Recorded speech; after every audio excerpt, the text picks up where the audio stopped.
Buenas, buenas, ¿cómo están? Dios les bendiga mucho, espero que estén bien. Continuamos con este tiempo de devocional, con este tiempo de reflexión, de aprendizaje de la palabra de Dios. Estamos hablando de Mateo capítulo 5, verso 3, que dice: Bienaventurados los pobres en espíritu, porque de ellos es el reino de los cielos. Fíjense qué importante, qué loco poder entender lo que significa pobres en espíritu. Ustedes tal vez dirán: ¿me tengo que sentir bien con que Dios me diga pobre en espíritu? ¿Por qué? ¿Qué es pobre en espíritu? Y viene un poco del significado de la persona que hace un acto de reconocimiento y humillación de sí mismo para ser única y exclusivamente dependiente de Dios. Es la persona que decide autodestruir su orgullo, su autosuficiencia, ¿no? Su egocentrismo, ¿no? Del yo puedo hacer esto, yo puedo hacer todo solo, yo soy capaz, yo puedo, y amo el yo y el yo. Bueno, pobre en espíritu justamente es eso, morir a eso, a ser únicamente dependientes de Él, porque reconocemos que sin Dios nada podemos hacer. Y hoy, siguiendo un poco esta línea, pienso en esta historia que está en Génesis capítulo 32. Y habla un poco de la historia que es muy conocida de los dos famosos hermanos Jacob y Esaú. Muchos conocen esa historia, ¿no? De que su hermano Jacob, una persona muy, muy sabia, muy inteligente y estratégica, hace un plato de guisos rojos para ofrecerle a su hermano Esaú, que venía muy cansado de trabajar, estaba muy agotado y lo único que pensaba era comer. Entonces Jacob le hace, ¿no?, como una especie de negociación: ok, te doy un plato de guiso rojo por tu primogenitura. Y Esaú, en su desesperación por comer, sin ser consciente de lo que en realidad poseía, se lo entrega como si fuese 2 pesos. Luego de eso pasan muchas cosas. Esaú empieza a sentirse un poco infeliz con su vida. Comienza a sentirse un poco como insuficiente, ¿no? Como que mi hermano tiene más que yo, no, cuestiones de celos, de envidia, de enojo, porque a su vez había sentido engañado, como que mi propio hermano me engañó, me hizo una trampa por ahí, una tramoya. Pero quiero hablarles un poco acerca de eso. Jacob, pasado ese tiempo, pasado de esa situación, ya teniendo la primogenitura de Esaú, empieza a tener muchas posesiones. Ahí plantó 2 campamentos, los construyó, los hizo bien, consiguió esclavos, consiguió esclavas, consiguió muchos animales, vacas, asnos, ovejas, camellos, muchas posesiones tenía. Y Esaú siempre tuvo como objetivo, por causa de lo que había pasado, ¿sabes?, con ese guiso rojo, el querer asesinarlo. Tuvo siempre la intención de querer hacer justicia por mano propia. Y fíjense qué importante, porque Esaú quería matarlo, pero Jacob siempre trató de hacer las paces con su hermano. Entonces, al ser consciente Jacob de que Esaú quería matarlo, claro, Jacob se había escapado, pero no sabía la ubicación de Esaú. Entonces, ¿qué hace? Decide Jacob mandar a 2 mensajeros a que vayan al encuentro de Esaú para decirle lo siguiente, y presten mucha atención. Dicen: este es el campamento de Dios, que es donde estaba instalado Jacob con su gente, que se llama Mahanashim, que ese es el significado. Se llama: este es el campamento de Dios. Jacob sabía que Esaú quería matarlo, entonces desde ese lugar manda a mensajeros a decirle a Esaú: mi señor Esaú. Presten atención, porque esto es lo que tenían que decir los siervos de Jacob. Jacob le mandó a decirles esto: mi señor Esaú, su siervo Jacob, nos ha enviado a decirle que él ha vivido en la casa de Labán todo este tiempo y que ahora tiene vacas, asnos, ovejas, esclavos y esclavas. Le manda este mensaje con la esperanza de ganarse su favor. Claro, Jacob quería hacer las paces con su propio hermano para que no haya rivalidad, para que no haya conflicto entre ellos. Porque Jacob sabía que no le iba a beneficiar esta situación entre ellos. Entonces, claro, Esaú se lo toma de mala manera, como un acto de provocación. Encima que me robaste la primogenitura, me venís a cantar en la cara todas las cosas que posees.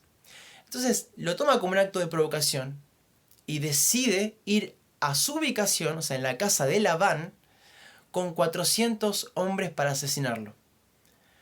Ustedes imagínense de repente qué harían si se enteran que una persona, y encima no es cualquier persona, tu propio hermano o hermana, decide ir a buscarte para matarte. No solo eso, viene acompañado con 400 personas para hacerlo también. Entonces, claro, Jacob, al enterarse por sus mensajeros que Saúl le dijo eso, comienza a sentirse muy angustiado, completamente desesperado en su miedo. Tenía mucho, pero mucho miedo. Entonces, comienza a idear un plan de escape. Jacob dice, bueno, yo tengo mi ejército. ¿Qué voy a hacer? Mi ejército lo divido en dos partes. La parte dividida va a estar enfrente para enfrentarse al ejército de Saúl y el otro grupo va a ser utilizado para escaparme con ellos. O sea, Jacob se iba a escapar y iba a dejar a un grupo sectorizado esperando al ejército de Saúl para pelear. Entonces, claro, decide en ese plan, decide orar. Y esta es la parte más importante. Ando con todos, disculpen. Decide orar. Y esta es la parte tan importante de lo que yo quiero decirle a ustedes. Jacob ora, Señor, y le dice, Señor, acordate de lo que vos me habías prometido, acordate que vos habías dicho que mi descendencia iba a ser tanta, que iba a ser como la arena del mar, que no, iba a ser imposible de contar. Y empezó a invocar, Señor, Dios de Abraham, Dios de Isaac, bendecime, ayúdame, protegeme de la ira de mi hermano, protegeme del poder de mi hermano Esaú. Y luego, claro, luego de orar, clama a Dios, haciendo un acto de que necesita de Él, ¿no? Ese es un acto de alguien que está siendo pobre en espíritu, porque él empieza a idealizar cosas para poder escaparse y poder librarse de Saúl, pero se está dando cuenta que está entrando en una situación que es imposible hacerlo con sus propias fuerzas, inclusive siendo alguien de poder y de muchas posesiones. A pesar de todo eso, decide orar a Dios y luego pasa algo que es muy interesante. Jacob prepara un regalo para Saúl. Luego de orar, prepara un regalo que son muchos animales. Decide darles vacas, decide darle asnos, camellos, ovejas y cantidades de manadas con distintos géneros de animales. Y había un líder, que sería un esclavo, para cada manada. Iban a ser filas de animales. Filas y filas y filas esperando a Esaú. Entonces Jacob decía, si le doy este regalo y los pongo enfrente del ejército de Esaú, ¿yo qué voy a hacer después? Voy a quedarme atrás de todo. Y cuando Esaú vea que todos esos regalos le están esperando, luego me voy a aparecer yo para decir, hola hermano, ¿cómo estás? Entonces, claro, él pensaba, Esaú me va a perdonar y no me va a matar y va a estar todo bien. Y es muy gracioso esta parte porque fíjense en el miedo de Esaú. Él quería a toda costa arreglarse y no pelear con él. Ese plan se frustra. Luego de orar, Jacob lo que decide es ponerse enfrente. Pero antes de eso, él se quedó ese día en el campamento. Eso era la idea de Jacob. No es que eso pasó. Esa era la idea, el plan estratégico de Jacob para hacer las paces con su hermano. Pero esa misma noche se queda en el campamento, en Mahanashim. Y se encuentra con un hombre. Se encuentra con un ángel, que es el ángel de Jehová. Y lucha toda la noche con él.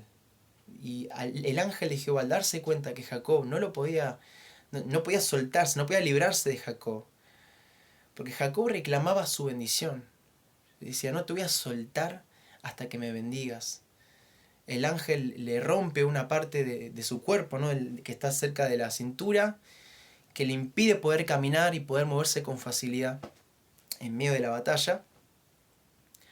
Y luego le dice, ¿no? Le da esa terrible bendición a Jacob, que lo llama Israel, porque ha peleado con Dios y con los hombres y ha vencido. Ese es el significado. Fíjense qué tremendo porque Jacob nunca paró de buscar la presencia de Dios en un tiempo desesperante y en un tiempo de mucha dificultad.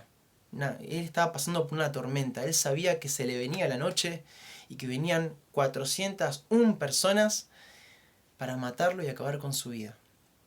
Entonces en ese tiempo clamó a Dios. Luego fíjense qué hermoso cómo termina esta historia.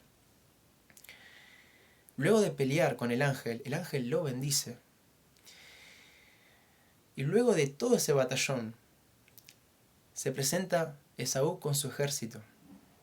Y Jacob dice, no le voy a dar estos regalos, no voy a hacer todo esto.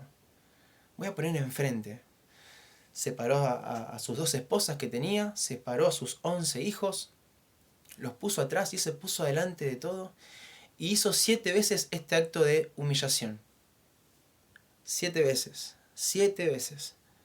Esaú viendo eso, que su hermano había decidido hacer eso, se acerca corriendo, le agarra el cuello, lo levanta y lo abraza. Y los dos en medio de ese abrazo se ponen a llorar. Fíjense en qué hermoso, chicos, y esto es a lo que quiero llegar. Cuán importante es buscar la presencia de Dios en tiempos de dificultad, en tiempos de crisis, en tiempos de circunstancias. Solamente Dios puede resolver aquellas cosas que nosotros no podemos con nuestras fuerzas, ni aunque nos creyéramos los más sabios de la tierra. Solamente Dios puede hacer las cosas posibles que para nosotros parecen imposibles. Solamente Dios puede acabar con esa tormenta que estás atravesando. Jacob era un pobre en espíritu. Y justamente porque era un pobre en espíritu, Dios le dio el reino de los cielos. Y yo quiero invitarlos a todos ustedes a que también puedan convertirse y reconocer que son pobres en espíritu. Tal vez tenemos una mala costumbre, un mal hábito de cuando hay una circunstancia ya empezar a resolver con nuestra mente, con nuestra prudencia, con nuestra sabiduría, con nuestro propio conocimiento. Pero Dios nos invita constantemente y en todo tiempo a clamar, a orar sin cesar, a buscar su presencia, a que hagamos un acto de humillación y podamos morir a todo esto que es nuestro ser, que envenena, para poder decirle al Señor, Padre, acá estoy y no quiero hacer nada si vos no estás conmigo. Guíame, protegeme, ayúdame, ponete a mi lado. Eso es lo que yo quiero compartirles el día de hoy, a que seamos como Jacob, que en tiempos de dificultad y cuando parece que no podemos hacer nada con nuestras fuerzas, clamar al Señor y Él va a hacer conforme a su voluntad. Y ser constantes, chicos, ser constantes, porque Jacob fue constante y tan perseverante que hasta se le plantó al ángel de Jehová. Se empezó a luchar con un ángel hasta que lo bendiga. No te vas a ir hasta que me bendigas, le dijo Jacob, y fue bendecido. Les mando un abrazo grande, los quiero mucho. Espero que este mensaje sea de mucha bendición para sus vidas, para su familia, para su hogar, y que Dios en este tiempo los sorprenda con grandes cosas. Pero no se olviden, tenemos que ser constantes y perseverantes, que tengamos la necesidad constante, aunque a veces nos despertemos sin ganas, de buscar su presencia. Busquemos su rostro en todo tiempo, en los tiempos buenos y en los tiempos malos. Dios les bendiga.